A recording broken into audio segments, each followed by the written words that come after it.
Hello. Good evening. Good evening and welcome to the Block Museum. I'm so happy to see so many people here tonight. And I'm Corinne Granoff. I'm academic curator here at the museum. And I'm especially glad that you all have the opportunity to hear from the Pop America curator, Esther Gabara, who's going to give us an overview of the exhibition, followed by a conversation with Alejandra Uslengi and Daniel Quiles. So the Block Museum is proud to host this wonderful exhibition, Pop America, to kick off a year of global modernisms in which we're looking at unexplored histories to shed new light on ways we understand and think about modernisms beyond Europe and beyond the United States. So Pop America looks at pop art from a new lens that considers artists working across the hemisphere.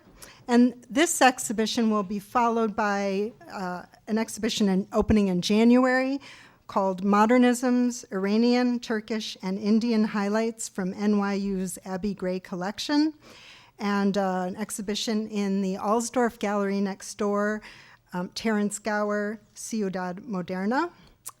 And then that will be followed in the spring by Taking Shape, Abstraction from the Arab World, 1950s to 1980s. So we launched this exciting exhibition program with Pop America, an exhibition that was organized by the Nasher Museum of Art at Duke University, along with the McNay Museum of Art in San Antonio. And in 2017, this exhibition won the inaugural Sotheby's Prize, which is a prize that recognizes curatorial excellence and supports museums in creating projects that break new ground and explore underrepresented areas of art history. In addition, the exhibition has received grants from the National Endowment for the Humanities, the Institute for Studies on Latin American Art, and here at Northwestern, the alumni of Northwestern University. And tonight's program is presented in partnership with Northwestern University's Department of Spanish and Portuguese. Just also to mention, we're really thrilled with this exhibition to be able to partner with the National Museum of Mexican Art in Chicago on several programs. And just to point out a couple, on October 16th, Cesario Moreno, who's the visual arts director and curator at the National Museum of Mexican Art, will be giving a gallery walkthrough. And then on October 30th, we will have a panel discussion moderated by Sarita Hernandez with Chicago artists Vico Alvarez Vega, Nicole Marroquin, and Diana Solis.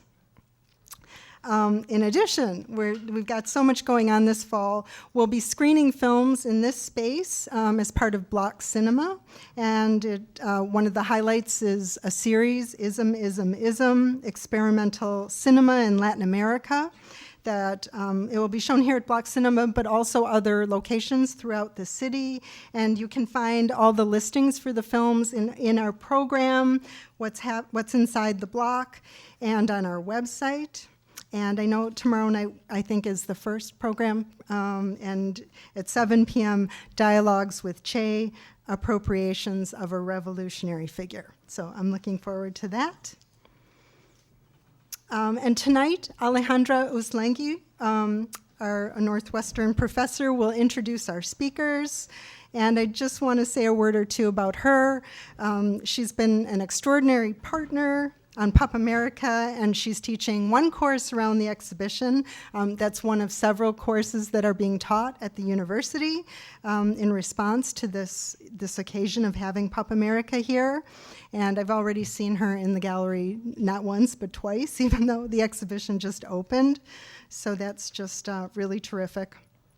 Alejandra is Associate Professor of Spanish and Portuguese and Comparative Literary Studies here at Northwestern. She received her PhD in Comparative Literature from New York University and is the author of Latin America at Fin de Siècle, Universal Exhibitions, Modern Cultures of Visuality. And she co-edited co-edited a special issue of Journal of Latin American Cultural Studies on Argentine Modern Photography in 2015. Her research focuses on modern literature and visual culture, photography, and modern art in Latin America. And I've seen her at the block over the past few years. She often uses our collections as a resource for teaching, and she's a longtime friend of the block. So please join me in welcoming Alejandra Uzlenki.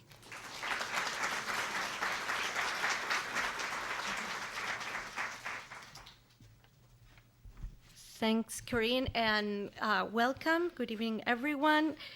It's a real pleasure to introduce a wonderful colleague and someone who I have looked up for in her research and dedication to introduce, teach, think, and disseminate Latin American art. Professor Esther Gabara is here with us. She is the E. Blackburn Associate Professor of Romance Studies and Associate Professor in the Department of Art History, and Visual Studies at Duke University. She specializes in modern and contemporary Latin American literature and visual culture. She is the author of Errant Modernism, The Ethos of Photography in Mexico and Brazil, a wonderful book that guides us in many ways. She co-directed the Mellon-funded Global Brazilian Lab at Duke's Humanities Center. She recently contributed to 2 exhibitions, part of Pacific Standard Time, Los Angeles, Latin America, LA. One is La Raza at Autry Museum of the American West, and Revolution and Ritual, the photographs of Sara Castrejon, Graciela Iturbide, and Tatiana Parcero at the Ruth Chandler Williams Gallery at Scripps College. She has previously contributed to exhibitions such as Brazil, Body and Soul, curated by Edward Sullivan at the Solomon Guggenheim Museum, and the American Century 1950-2000, which show in 1999 and 2000 at the Whitney Museum of American Art. So please join me in welcoming Esther, who will introduce us to the exhibition.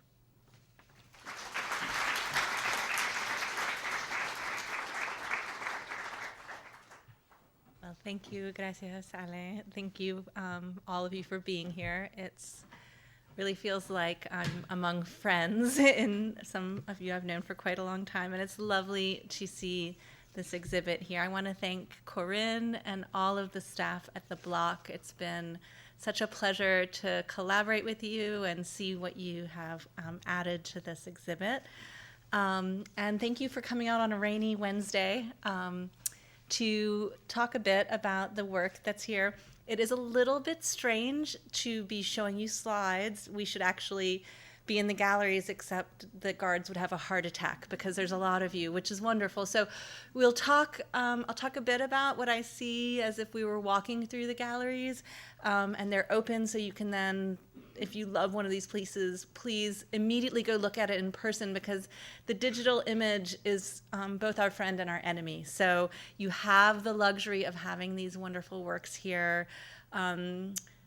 They've never been together. They've all traveled a long way to be together here. So afterwards, please, I invite you to just spend some time with the works themselves. Okay, so let me make sure this is. Okay, so Chilean artist Hugo Rivera Scott, whose collage Pop America provides the title for this exhibition, recalls, quote, "We always thought about it as explode America, blow up America. In that sense, pop as an onomatopoeia." I wish that was an easier word for me to say. In Rivera Scott's telling, pop is an action. If we were to diagram the grammar of pop, it would be a verb rather than a noun or an adjective, a kind of popping that produces America as its direct object. Even if it had early proponents in England, pop art is indelibly connected with the image and idea of America. This exhibit, I think, is the first to really delve into a fuller and deeper view of that Americanity. It's a weird word, but it's one that is sort of this idea of what that America is, the dreams for it, the struggles over it, and the relationships across that continent that in Spanish is singular, America. It's not Americas plural, it's just America, singular. Rather than filling in the definition of an art movement or style, this is not an exhibit of Latin American pop. In its difference or relative indebtedness or originality in comparison to better-known examples, in this exhibition, pop is a range of artistic activities that welcome viewers to an America comprehended as a single continent and invites you to participate actively in its making. So in the galleries, you'll see that this popping was enacted through a fascinating range of aesthetic experiments. The familiar medium of rectangular paintings and sculptures on pedestals, as well as ramshackle assemblages, unscripted performances, and language-based conceptual interventions. In the lower level of the installation here, so just outside, we confront a giant human-sized sculpture by Brazilian Rubens Gershman, which embodies a command to fight and draws you into that activity of the exhibition. And this, what I love is that each of these letters is really like the size of a person, right? So it's like people standing there as letters. Gershman envisioned an art form that could address Brazil's widespread problem of illiteracy. And despite its increasingly repressive military dictatorship, his poetic, educational, and political sculpture represented, according to his good friend, artist Elio Oiticica, a conquest of the street. Actually, Gershman initially imagined that the giant word could block the Avenida Rio Branco, a major thoroughfare in the heart of Rio de Janeiro. So this is a kind of nerdy professor-like slide that I'm going to share with you. The exhibition invites you to take a walk through the galleries, organized not by themes, but by these actions of popping America. And so tonight I'll walk you through them, but as you can see, we begins with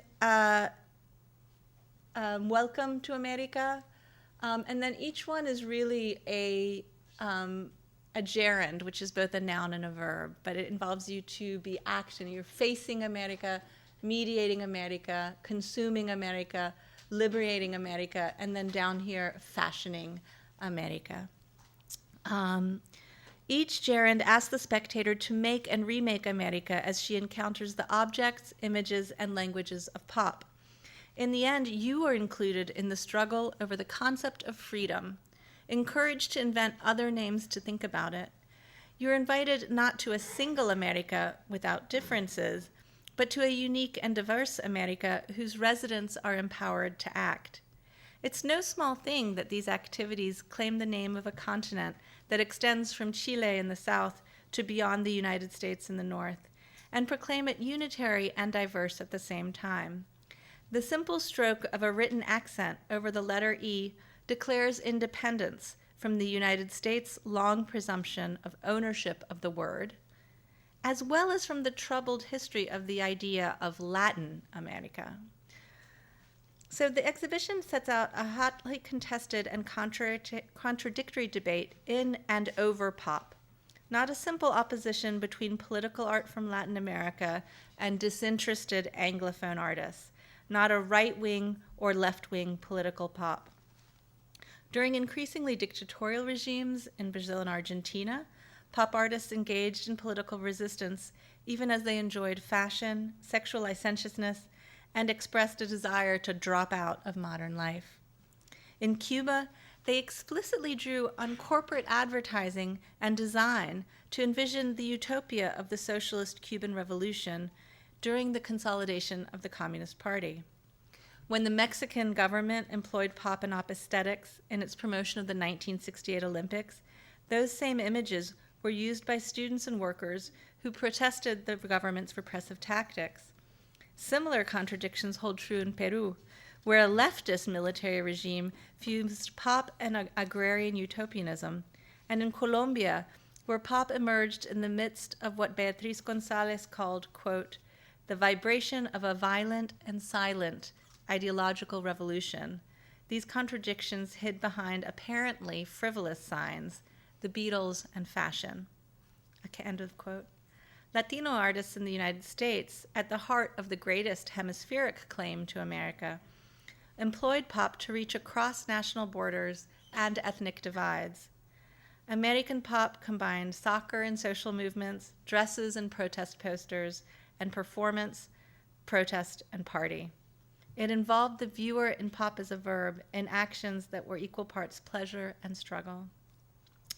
Sundry experiments with the images, objects, and words envisioned that single continent. And in this exhibit, we see that America perceived from south to north. So there's a twist of the geopolitics of where we're looking from.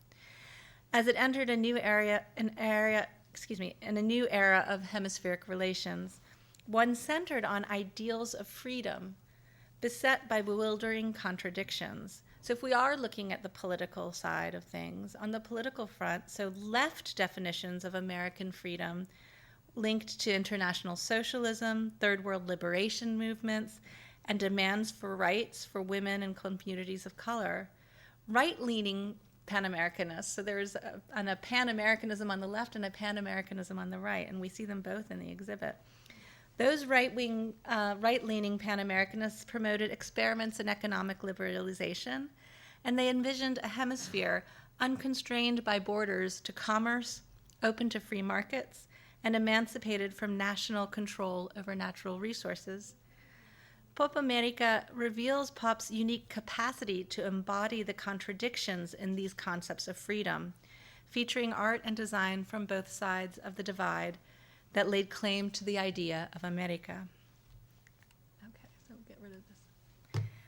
Welcome to America. Bienvenidos. So everything is bilingual. Everything is in Spanish and in English. Sorry for the brasileiros. We couldn't afford a third translation.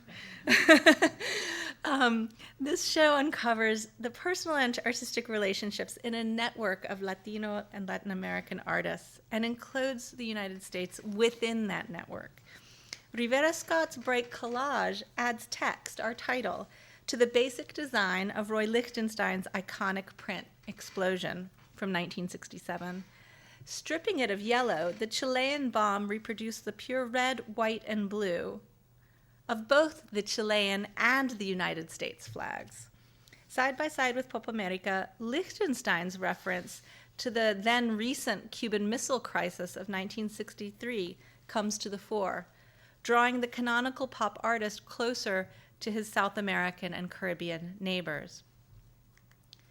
In this gallery, we see the particular importance of Cuba as a starting question about how pop acts in the hands of socialist as much as capitalist visions of America, in the hands of state projects as much as independent artists. Raul Martinez paints anew the iconic image of America as a Garden of Eden, as a love story between Adam and Juliet, with the communist star at its heart. Chicano artist Rupert Garcia offers another American flag, its stars and bars becoming a prison cell, signaling the importance of U.S. Latino and Latina artists' works throughout this exhibit. And those artists are a truly important hinge in this exhibit. To help picture America in its closest family connections and the fights and disagreements they have too. So Mediating America. Mass media was a major source of the images seen in pop art, advertisements, news and tabloid photographs, comics, and more. You know this. Many artists in this gallery also made their work circulate within those media and even used the media as a medium of the artwork itself. Brazilian Antonio Dias's diptych, Uncovering the Cover-Up, whites out the eyes, nose, and mouth of the International Newsweek's May 28, 1973 cover image of our own North Carolina Senator Sam Ervin, and attaches it to a red flat canvas by means of abstract rectangles of black and red. The rectangles you see here and throughout this series measure the columns of newspaper coverage of Richard Nixon's war in Vietnam. And Ervin famously led the commission to investigate Watergate, another impeachment investigation going on, leading to the downfall of a U.S. president, then seen as expanding a colonial project into Latin America. So in Latin America, Nixon was seen as a kind of an ongoing imperial project. So the fact that Ervin was involved in Nixon's downfall was celebrated. But Ervin also signed the infamous Southern Manifesto against desegregating U.S. public schools. So Dias here presents a figure of anti-Black racism that he recognized as a poison in Brazil as much as in the United States. This is, I think, a favorite San Antonio artist. Mel Casas clearly satirizes racist media stereotypes of Mexican Americans in the U.S.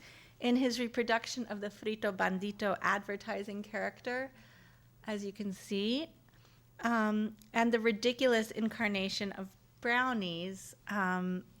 But he also takes on forms, and I think this is less maybe obvious to a U.S.-based audience, he also takes on the forms of Mexican racism against its indigenous peoples that paradoxically coexists with nationalist uses of indigenous symbols. So this is why at the center you have these, the Frito Bandito is shown as kind of a stone indigenous figure. So he's really at the intersection of these two nationalist medias. Other artists expand our perception of the pop of popular culture beyond industrialized mass media. There are other medias besides industrial mass media, and Antonio Enrique Amaral's portfolio makes use of woodcut print techniques from the heavily Afro-Brazilian northeast of the country, used in what is called literatura de cordel, a mixture of local news, art, and storytelling that's hung on strings, cordel, strings, in public spaces and read communally. The images that we see here that he included as news present the horrible mouths of the screaming leaders of the military dictatorship in power at the time. Finally, artists did not just reference media, their pop activity of mediation actually inserted art into the media, as we see here in Eduardo Acosta's fashion fiction. The gold ear that you see modeled for famed photographer Richard Avedon and reproduced in Vogue magazine in 1968 with a short text by the artist. You can own this work too by just buying a copy of that issue of Vogue. Okay, so fashioning. This is downstairs, right next to us. And in fact, the Eduardo Costa piece is a very good bridge between both the media and the fashioning, because it shows how those are related. So that insertion took place also through fashion and the design of objects of everyday life. So we think of fashion as high design of clothing, but the world we live in is designed as well for us. French semiotician Roland Barthes published The Fashion System the same year, 1967, that Nelson Lerner made these dresses. Strip in Colors features 4 dresses composed of color panels and zippers made in different lengths for the 4 seasons of the year. And of course, 4 sales opportunities, right? Each season in fashion is an opportunity to buy, to engage in that consumer activity: winter, spring, summer, and fall. 4 seasons that don't exist in São Paulo, where he was active, right? So there's also a reflection on the time of consumerism that's embedded in this very wonderful and pleasurable piece. In 1970, in Buenos Aires, Marta Minujín, Jorge Romero Brest, Raquel Edelman, and Edgardo Jiménez founded Fuera de Caja, Centro de Arte para Consumir, which is out of the box, an art center for consuming. in the Promenade Alvear Gallery, a store featuring Jimenez's design of a rabbit in its advertising, as well as his ceramics, wood, glass, and paper designs. Artists also fashioned America in the interests of the Mexican state, eager to design a logo and cultural program for the first Olympics held in Latin America that would demonstrate Mexico's attractiveness to foreign investment. Mexico was also the first Olympics to include a year-long cultural program, and the international design team included Lance Wyman, a young designer from New York. The student movement, however, as you see in the image below, took up this iconic design to contest that program. So they were met with violent repression that culminated in the infamous massacre of hundreds of youth in Tlatelolco Plaza 10 days before the Olympics began. So you see that Mexico 68, Mexico 68, that is in the official stamps above, and then at the bottom you see a military man with a bayonet in the body of a student, and you know it's a student because he's holding a sign with the initials of the School of Fine Arts in Mexico. Right? So there is the struggle that we see in these images.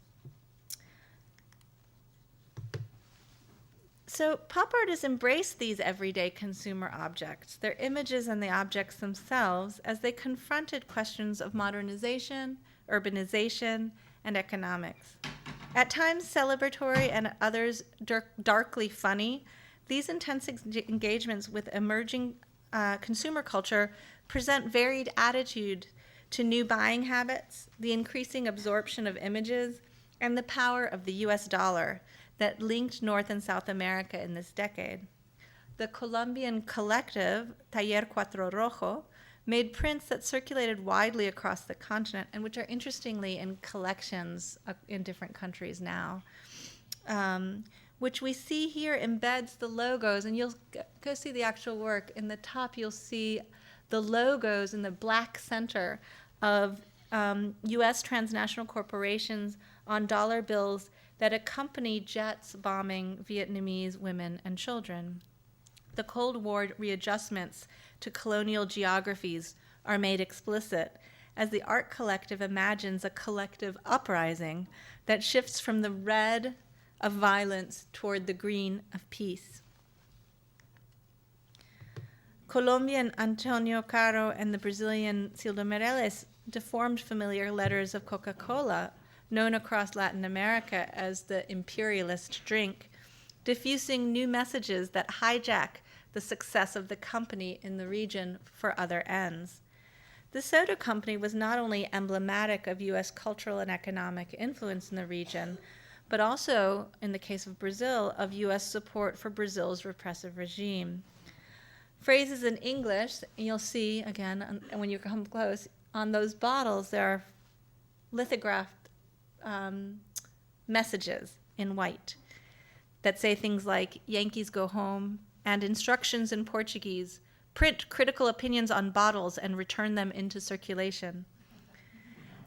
So these match the company's own white ink and curvilinear script. Meirelles actually took advantage of how recycling worked at the time. You would go to a store, drink your Coca-Cola, return the bottle to the store, which then sent it back to the factory to be washed and refilled.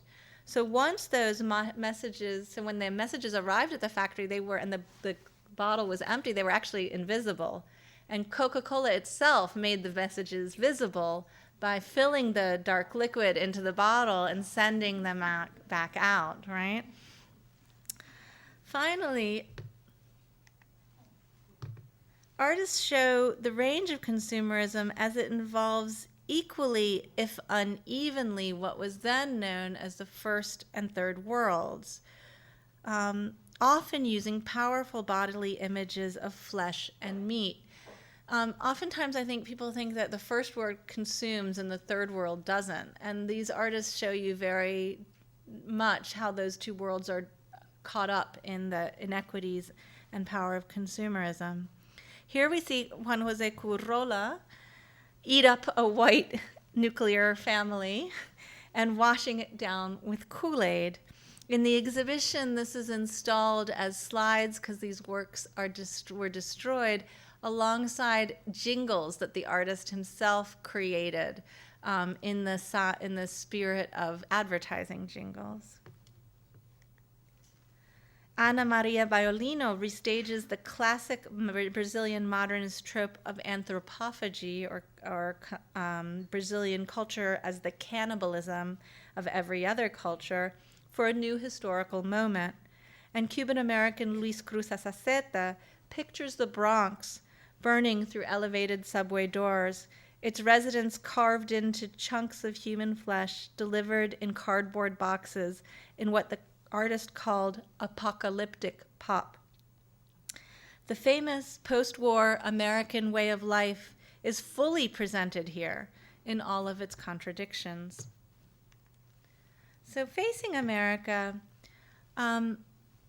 here we see the portraits and icons to think about pop art's well-known turn from famous avant-garde experiments with abstraction in the first half of the 20th century, right? That was, the avant-garde was known for its abstraction in the first half of the 20th century, toward artistic experiments with figuration in its most human form.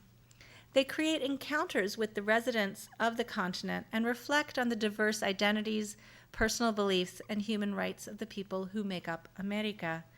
In Cuba, Raul Martinez gives us the classic image of an American cowboy, right? But he's a vaquero, but every American country has its cowboys. Rubens Gershman, invented Lindonea, known as the Mona Lisa of the slum, a symbol of working-class women struggling to survive on the margins of Rio de Janeiro. Her image was so evocative that it inspired Brazilian musician Caetano Veloso to write a song about her for the exploding Tropicalia music movement he founded in 1968 with Gilberto Gil. And you can listen to the song about Lindonea in the curated sound station, in the galleries, and in the entryway, which I love, so that you can just go hang out and listen to it. And it's also available on Spotify. Other artists employed figuration to highlight those Americans who were not granted full subjectivity. Painted just about a decade after African-American author Ralph Ellison published his pioneering novel Invisible Man, Rupert Garcia's moving, broken half-portrait presents the emotional damage caused by racism and inequality in the United States. But it's also a reflection on figuration and on the face, right? You get this broken face. This is one of the most powerful pieces I think we have. And if Venezuelan-American sculptor and printmaker Marisol frequently examined the poses of middle and upper-class families, especially women, this massive metal sculpture's unusual theme of the artist with her mother, with its disturbing facial expressions and parsed bodies of the duo, challenges stereotypes of maternal domesticity and care. In this final gallery upstairs, Liberating America, we look at what was really what we've kind of been leading up to, this question of freedom. In a decade when decolonization struggles of the so-called Third World drew Latin America, Asia, and Africa closer together, authoritarian regimes dominated Argentina, Brazil, Chile, and even supposedly democratic countries like Mexico. And movements for civil rights occupied the streets everywhere, including the United States. In this moment, pop art joined the debates over the differences between the promise of freedom held out by America and the concept of liberation. Pop images, objects, and actions sought to represent and even bring about a free America, even as artists critically reflected about what an image does in the world. So Elio Itisica's, what he called a flag poem, was utilized in a happening in a plaza in Rio de Janeiro.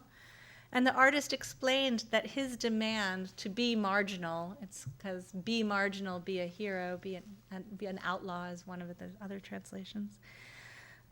He says that sense of being the margins of the margins, he wrote, gives me a surprising freedom of action. The consolidation of the Cuban revolutionary government and the explosion of pop-inspired reproductions of this specific photograph of the Argentine revolutionary Che Guevara following his CIA-supported assassination in Bolivia in 1967 shared that proposal of the liberatory power of marginality. And yet, even at that very moment, and look at the date of the piece on the right, the end of 1968, beginning of 69, Argentine artist Roberto Jacobi produced what he called an anti-poster, questioning exactly what the image of a warrior would do hanging on a wall. Jacobi's work encourages us to ask ourselves how printed pieces of paper could contain something as vast as the culture of liberation, and what an image does to understand and bring about the concept of freedom. A similar questioning characterizes Alberto Gironea's placement of an emblematic photograph of Emiliano Zapata, displaying him as an agrarian martyr in a ruthlessly modernizing Mexico. His body that you see here punctured by bottle caps instead of bullets, with branding on the left. Actually, the brand is AG, which are the initials of the artist, with branding that convert the national hero into cattle. The artist called his work with assemblage a lifelong pop operetta, a practice of modifying Catholic iconography born of the period of Spain's conquest that initiated modernity in the American continent, and updating Zapata as a national emblem claimed by Mexico's effective party dictatorship by the PRI, the Partido Revolucionario Institucional. Whose freedom is purchased in free markets? What kind of freedom is granted by a liberator celebrated by a repressive state? This gallery asks you these questions through the artworks, suggesting that pop's apparent familiarity and easy legibility maybe isn't so easy to decipher as it might seem. American freedom is not easy to picture, much less to bring about. So the final liberation, actually this piece is unfortunately not with us, but you'll see it here and in the catalog on the left, with which I'll close my remarks tonight, connects back to the first gallery's gesture of welcome. Actually, I'm going to skip that. Sorry, that was just a peek. I can tell you more about it in the question answer. To explore the foundational idea of America, and that is the liberation of the natural world from abusive human exploitation. Rubens Gershman's block letters appear again here. From Lucci, we go to ar, or air. In the blue air and green letters that disappear into the horizon, like the blue water of the Guanabara Bay of Rio de Janeiro and the green hills around it. That green echoes the verdant tropical celebration in the poster celebrating Che Guevara and Fidel Castro, happy in the triumph of the revolution, and it's the way it presents itself in the natural surroundings in America. That tropical America appears in Gershman's film, The Hermetic Triumph, where the words air, water, equator, and finally America itself drift on the sea. Argentine Nicolas Garcia Uriburu, perhaps the world's first environmental artist, also called our attention to water, declaring Latin America the major source of the world's natural resources. He was right. More than 20% of the world's oxygen is produced in the Amazonian rainforest, and 1/5 of the world's fresh water is in the Amazon basin. Garcia Uriburu's landmark intervention in the 1968 Venice Biennial dyed those waters of the canals green with a non-toxic colorant as a protest against polluting that natural resource. The pop liberation of America, then, included its air, lands, and water as much as its people, those natural formations that unite a continent and defy the political borders that seek to divide it. So much of what we've seen here still seems terribly relevant today, I think, if we just finished all the news about the environmental protests, and we see this. He was also, by the way, imprisoned when he was thrown into prison for dyeing the canals green, but they couldn't hold him because he proved that it wasn't actually causing any harm. I can tell you more about the dye he used if you're interested in those details, if we have any bioscientists in the audience. From political debates over borders and immigration in Rupert Garcia to aesthetic debates over the image in a now digital world. What's interesting to me in the time since Pop America was confirmed and today is that now, since about 2017, 2018, a distinctive political debate over America has emerged, in which a significant number of voices has boldly declared that America is not an idea. That's a big difference to me. I'm a professor, so I always throw out a big question at the end. That America is not an idea. So I suppose that could be the topic of another exhibition. So thank you.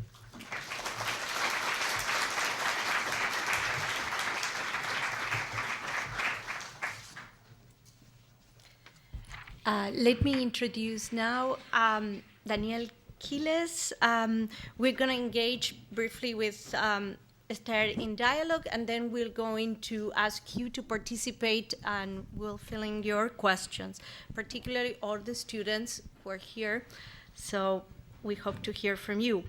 Professor Daniel Quiles is Associate Professor at the School of the Art Institute of Chicago in the Department of Art History, Theory, and Criticism.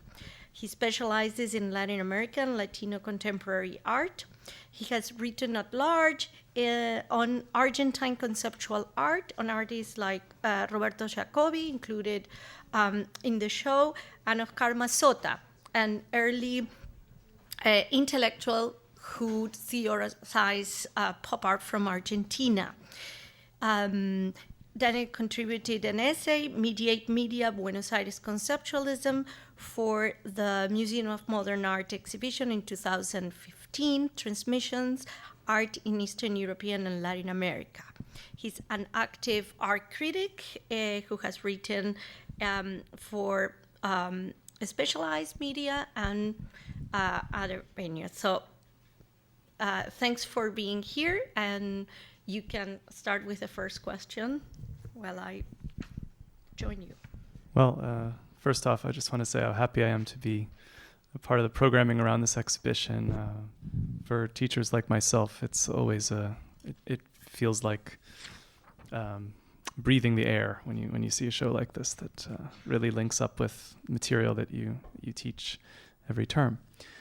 So I think to start us off, I want to ask about the idea of legibility, and I think you did touch on this in your remarks, but I think we can really tease a lot out from this question, because I think it's an undeserved stereotype that sometimes attends our conception of pop art in general, that because there's in so many cases the appropriation of mass cultural material or mass media material like advertising, television, comics, and so on, that somehow the works of art that we consider, that all of you either have seen or will soon see in the galleries, that they have some sort of directness or obvious legibility around them. That is to say, they have like singular messages that they advance. And for me, this is a stereotype that I really think we should be careful to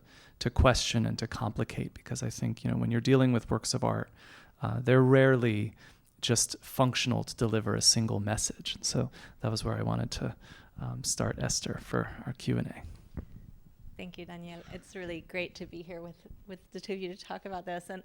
And I guess I should start by sharing my imaginary, sort of what I was imagining as working on this exhibit.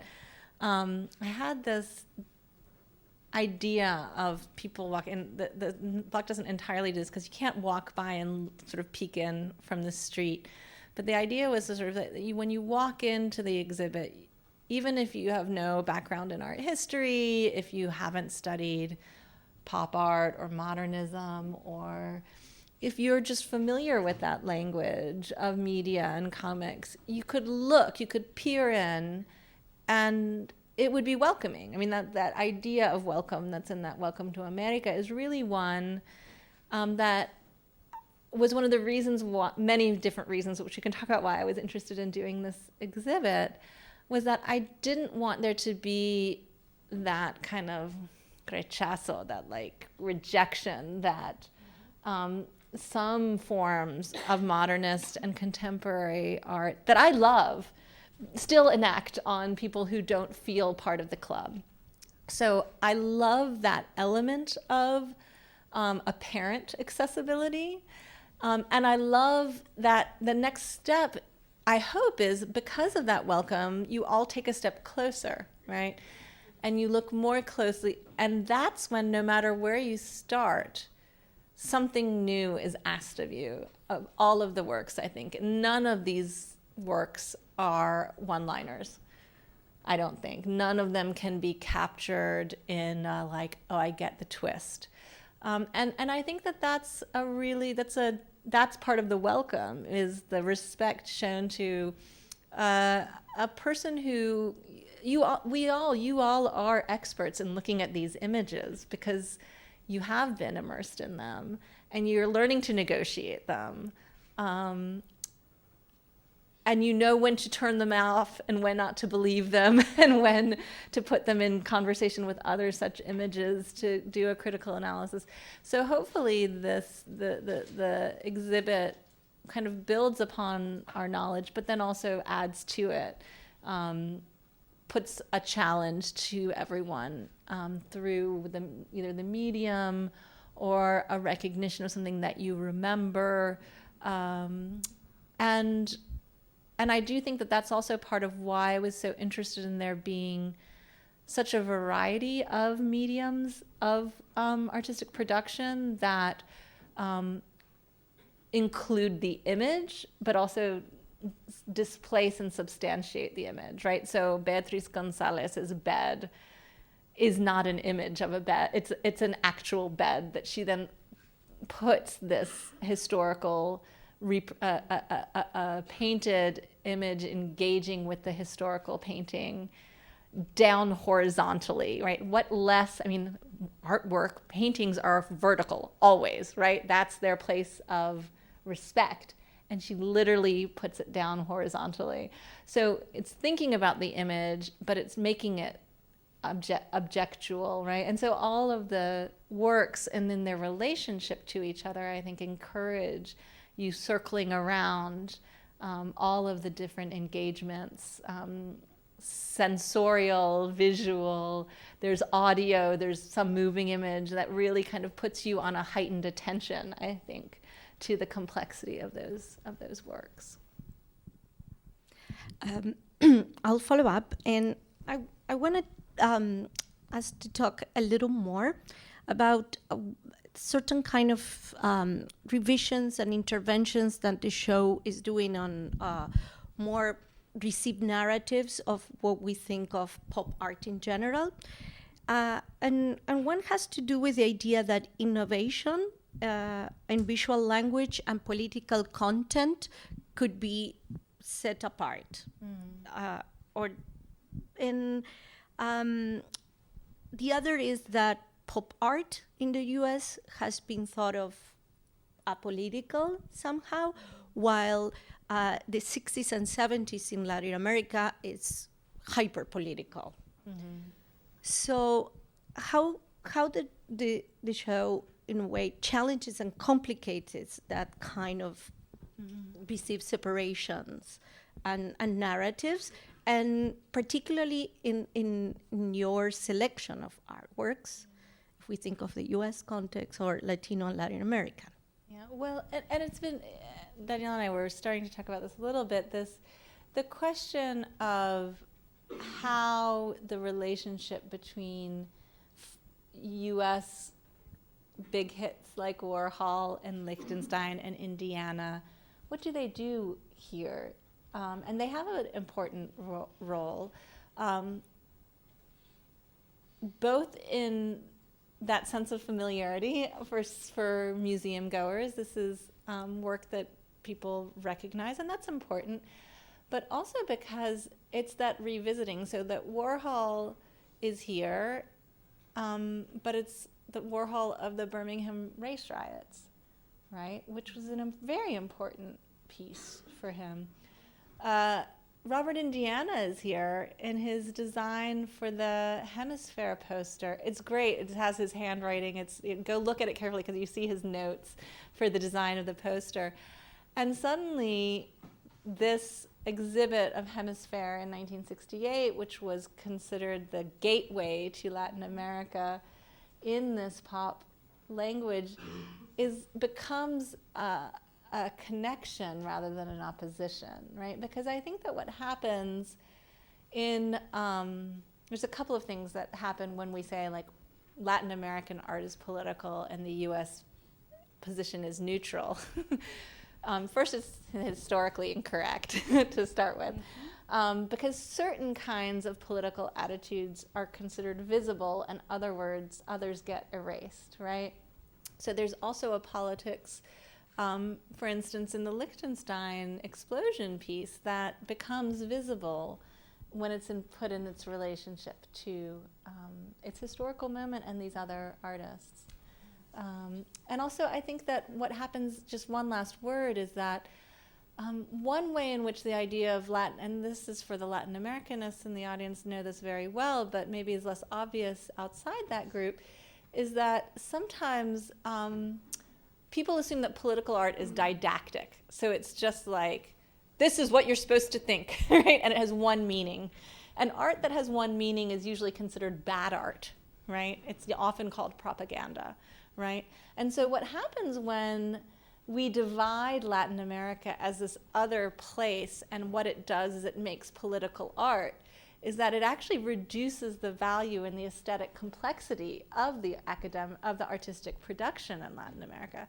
Now that is to say, I don't want to depoliticize it, because I think that's just as, I don't want to I think art is an activity that has deep political resonances, obviously. I just think that we can't export our politics to other places, right?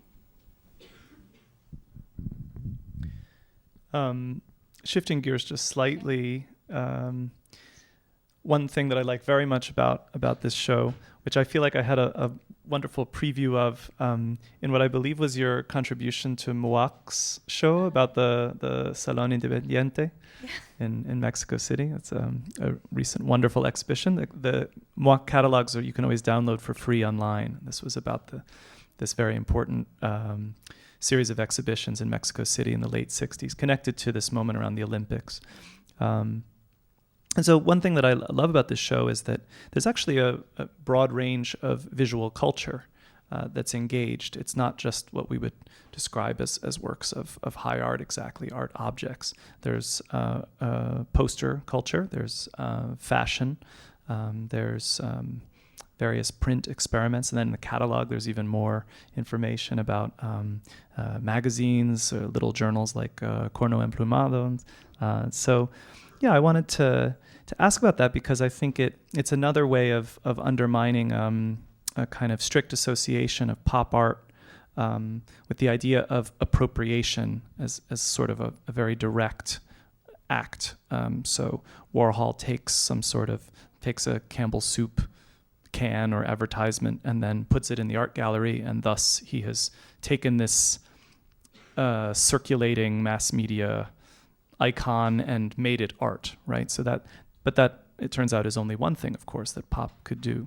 So I wanted to sort of ask about that. Well, and I think Warhol's a great example because Donna DeSalvo's most recent exhibit of Warhol that was at the Whitney is actually a Warhol that I think goes very well with this exhibit. I mean, I feel like we've gotten different versions of Warhol in the years since he began working, and one version of Warhol was what you're describing, that is just like, oh, he takes these Brillo boxes and he puts it in a white gallery and it becomes, and I feel like that wasn't, doing Warhol justice in a sense. And so ideally, and that's also what putting the US artists, the mainstream U.S. artists, because the Latino and Chicano artists are also U.S. artists, putting them back into conversations, that we're actually able to appreciate Warhol in his complexity in a way that I think people like, Douglas Craig, I mean, there are scholars who have been working on this, and DeSalvo's showed she did a lot of similar things. There was film, there was material culture, there was, right? And I think that is just a way to more fully appreciate the popness of pop, right? It was, these artists, they were not staying in a white cube. They were not only interested in protecting the sphere of fine art. And, one of the big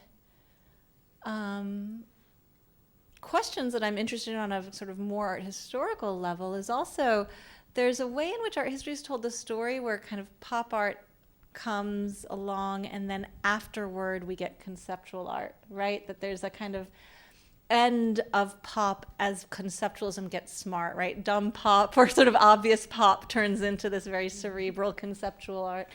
And that's not at all how I've encountered it in the archive or in the way the artists were engaged. So one of the things this does, on just forgetting Latin America, forgetting Americanity, what I hope we also get is this idea of this relationship between pop and conceptualism, which is exactly what you're saying, which is that pop is a lot more complex than it may be represented at, and that's something that has to do with sort of early critics of the movement. And then also to get that complexity, we have to embrace all of the way in which it pushes art to its very edges, right? To the edges, to outside of what was fine art. I'm going to make my last question, and then I'm going to open it up, and hopefully we'll hear from the audience too. But I just wanted to ask about women in pop, because you as base canon, we have Warhol, Lichtenstein, Ruscha, Rauschenberg, Indiana, and it's a big, long list of certain male names. And Pop America pays, and we've seen it in the images, close attention to the contribution of very important and some recently recovered, but not so recently, women artists. Beatriz Gonzalez is having a big retrospective in Houston, but we saw Marisol, which already had, Marta Minujín. So how placing yourself from these other geopolitics revisit that problem or canon? Well, I mean, I think that just as a scholar, I think we're always encountering things that try to limit our vision, right?